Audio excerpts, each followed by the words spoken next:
Latar belakang kebijakan politik yang diterapkan oleh pemerintah pendudukan Jepang jauh berbeda.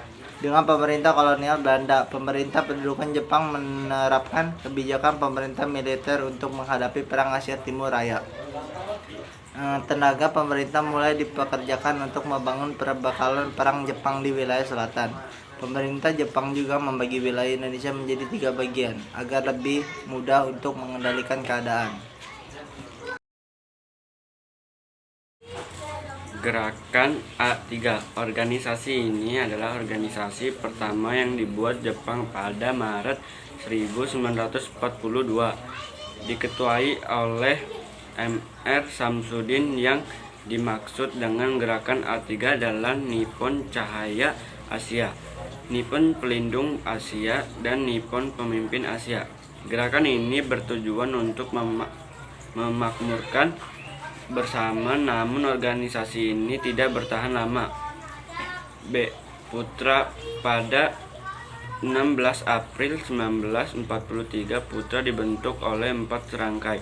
Organisasi ini dibuat karena para pemimpin bangsa yang ingin menghadapi kekejaman militer Jepang. Dibantu dengan propaganda dari pihak Jepang, organisasi ini terbentuk dengan bertujuan untuk mempertahankan kemerdekaan Indonesia dan membujuk rasa nasionalisme untuk mengabdi dan untuk melawan sekutu. Namun, pihak Jepang merasa tidak diuntungkan organisasi ini hanya menguntungkan pihak Indonesia. Lalu Jepang memutuskan untuk membubarkan Putra. C. Jawa Hokakai. Melalui Jawa Hokakai ini, 3 aspek rela berkorban mempertebal persahabatan melaksanakan sesuatu yang membuahkan hasil. Tradisi Jepang dituntut pada dari rakyat Indonesia. Para pemimpin organisasi ini berada di bawah gunsekan kepada pemerintahan militer dan tiap daerah dipimpin oleh shuchokan. D. Seinandan. Barisan Pemuda dibentuk pada tanggal 29 April 1943. Tujuan pembentukan organisasi tersebut adalah untuk mendidik dan melatih pemuda agar dapat menjaga dan mempertahankan tanah airnya, namun sebenarnya untuk mendapatkan tenaga cadangan sebanyak-banyak. Peta. Dibentukan pada tanggal 3 Oktober 1944 atas usul Gatot Mangkupraja kepada Letjen Kumajiki Harada, Panglima Tentara ke-16 yang merupakan bawahan dari organisasi. Kebijakan ekonomi di Jepang. Latar belakang. Pada masa penduduk di Indonesia, Jepang mengeluarkan ekonomi perang.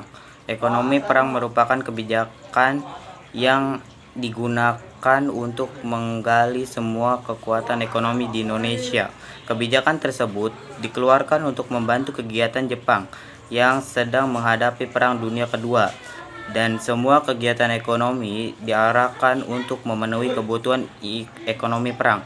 Misalnya, dengan membangun pabrik senjata dan mewajibkan rakyat menanam pohon jarak.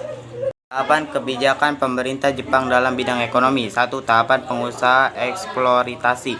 Pada tahapan awal, penduduk Jepang di Indonesia banyak objek yang hancur karena peperangan. Akibatnya perekonomian lumpuh. Sistem ekonomi yang awalnya normal berubah menjadi ekonomi perang.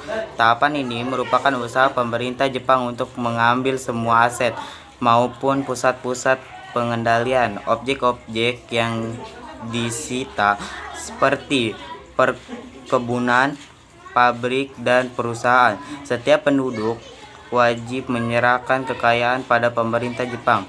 Rakyat harus menyerahkan barang-barang harga seperti emas, berlian, hewan, maupun bahan makanan kepada pemerintah Jepang.